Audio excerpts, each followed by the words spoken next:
ओम नमो नारायणा। ओम नमो भगवते वासुदेवाय। जय श्री कृष्णा, राधे राधे, जय माता दी। आज जानकारी लेके आए हैं कि लगातार मंत्र जप करने से क्या चमत्कार होते हैं और इसका हमारे जीवन पे क्या प्रभाव पड़ता है। आप सभी लोग पूजा पाठ करते हैं, बहुत सारे व्यक्ति ऐसे हैं जो साधनाएं भी करते हैं या मंत्रों का जप भी करते हैं। कुछ व्यक्ति ऐसे हैं जो साधारण पूजा किया करते हैं, कुछ व्यक्ति ऐसे भी हैं जो साधारण पूजा से उठकर भी कुछ ज़्यादा पूजा करते हैं, जिसके साथ उनका ध्यान लगाना होता है या मंत्रों का जाप होता है या कोई साधना होती है।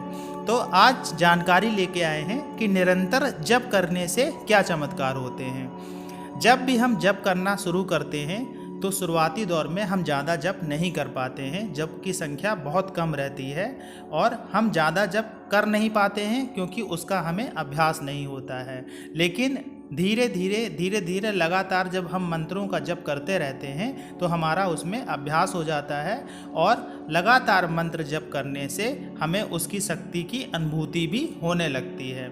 अब जब हम लगातार मंत्र जप करते हैं तो उसका सबसे बड़ा जो असर होता है वो यह होता है कि जो मंत्र की ऊर्जा होती है वो आप में समाहित होने लगती है। आप में समाहित होती है। आप में समाहित होने से क्या होगा, जो आपके चारों तरफ जो आपका ऑरा होता है वो मजबूत होने लगता है। जब आपका ऑरा मजबूत होने लगता है तो आपके चारों तरफ एक सकारात्मक शक्ति का एक ऑरा बन जाता है, एक घेरा जैसा बन जाता है, जिसमें कोई भी नकारात्मक शक्ति उसमें प्रवेश नहीं कर सकती है और नकारात्मक शक्तियाँ उससे दूर भी रहती हैं। और जब भी आप लगातार मंत्र जप करते हैं, निरंतर मंत्र जप करते रहते हैं, जैसे आप सुबह 1 माला करते हैं या शाम को 1 माला करते हैं या कुछ व्यक्ति सुबह 5 माला करते हैं, 11 माला करते हैं, तो कुछ व्यक्ति ऐसे भी हैं जो संकल्प लेके भी मंत्रों का उच्चारण करते हैं। कुछ ऐसे माहौल होते हैं जिनमें लगातार मंत्र उच्चारण करने से मंत्र सिद्ध भी हो जाते हैं। जैसे ग्रहण काल में अगर आप किसी भी मंत्र को जपेंगे, लगातार मंत्र जपते रहेंगे तो मंत्र सिद्ध हो जाता है। और ग्रहण काल में कोई दीपक या कुछ इस तरह से जलाने की भी आवश्यकता नहीं होती है, खाली मंत्र जप ही प्रधान होता है और उसमें कोई गिनती भी नहीं होती है। तो जब भी आपको कभी मंत्र सिद्ध करना हो तो ग्रहण काल बहुत उपयुक्त होता है।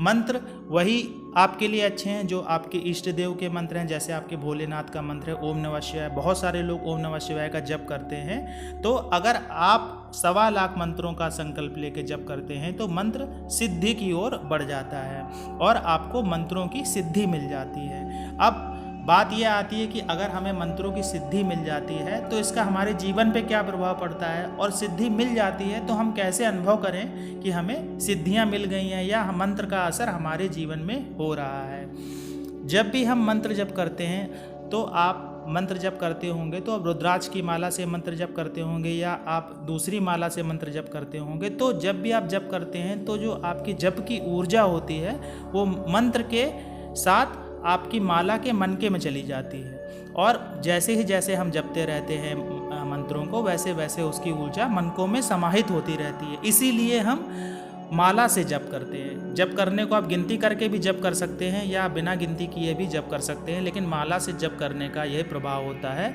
कि जो उसकी ऊर्जा होती है वो माला में समाहित होती रहती है। उसके बाद में क्या होता है, जब आपकी मंत्र जप की संख्या पूरी हो जाती है तो उस माला को धारण कर लेना चाहिए, जिससे मंत्र जप की जो ऊर्जा माला में थी वो आपके शरीर में समाहित हो जाती है। ऐसे में कभी कभी क्या होता है कि मंत्र जप करते करते माला जमीन पर गिर जाती है। अगर ऐसा होता है तो मंत्र जप की जो ऊर्जा है वो जमीन में समाहित हो जाती है। कभी कभी ऐसा भी होता है कि आप आसन पे बैठ के अगर मंत्र जप नहीं करेंगे तो उसकी ऊर्जा ज़मीन में समाहित होती रहती है। या आपको जब भी मंत्र जप करना है तो हमेशा आसन में बैठकर ही करिए। आसन में बैठ के मंत्र करने से आपकी जो मंत्र की ऊर्जा है वो ज़मीन में समाहित नहीं होती है। दूसरा क्या होता है, जब भी आप मंत्र जप करते हैं तो मंत्र जप करने के तुरंत बाद आपको आसन से उठ के नीचे नहीं चलना चाहिए। कम से कम 5 मिनट तक आपको बैठ के वहीं पर ध्यान करना चाहिए, जिससे आपकी जो मंत्र जप की ऊर्जा है वो केंद्रित होकर आप में समाहित हो जाती है। तो आपकी मंत्र जप की ऊर्जा वेस्ट नहीं होगी। अगर आप तुरंत चल देंगे ज़मीन में तो मंत्र जप की ऊर्जा कहीं ना कहीं नष्ट हो जाती है या ज़मीन में समाहित हो जाती है। अब ऐसा तो होता नहीं कि पूजा घर में आप चप्पल पहन के बैठें या चप्पल पहन के चल दें, तो नंगे पैर ही आपको चलना पड़ेगा। तो इस बात का विशेष ध्यान रखिए कि कम से कम 5 मिनट तक ध्यान करते रहिए वहीं बैठे बैठे, जब आपका मंत्र जब पूरा हो जाता है। और जब मंत्र सिद्धि की ओर बढ़ जाता है, जैसे आप भोलेनाथ का मंत्र जप कर रहे हैं, ओम नमः शिवाय को सिद्ध करना चाहते हैं, लगातार उनके मंत्रों का जप कर रहे हैं, धीरे धीरे करके वो सिद्ध भी हो रहा है, आप उस चीज़ को नहीं समझ पा रहे हैं, तो मंत्र सिद्ध होने पे क्या होगा, आपको भोलेनाथ के सपने आने लगेंगे, आपको भगवान शिव स्वयं दर्शन देने लगेंगे। कभी उनका शिवलिंग दिखाई पड़ेगा, कभी आपको उनका स्वरूप दिखाई पड़ेगा, कभी मंदिर के दर्शन होंगे।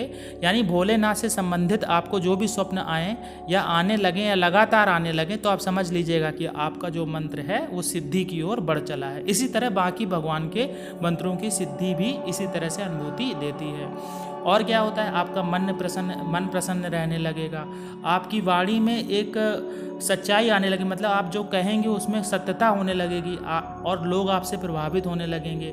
आपके बहुत सारे जो काम ऐसे होंगे जो नहीं बन पा रहे थे, वो बनना शुरू हो जाएंगे। कहीं ना कहीं आपको ऐसा महसूस होने लगेगा, आपको ऐसी अनुभूति होने लगेगी कि कोई शक्ति आपके साथ कार्य कर रही है, जो आपके बिगड़े हुए काम बना देती है। बहुत सारे कार्य ऐसे हैं जिनमें आपने उतना सामर्थ्य नहीं लगाया जितना सामर्थ्य आपको लगाना चाहिए था, तब भी आपका काम बन रहा है। तो इस तरह की अनुभूतियाँ आपको होने लगती हैं।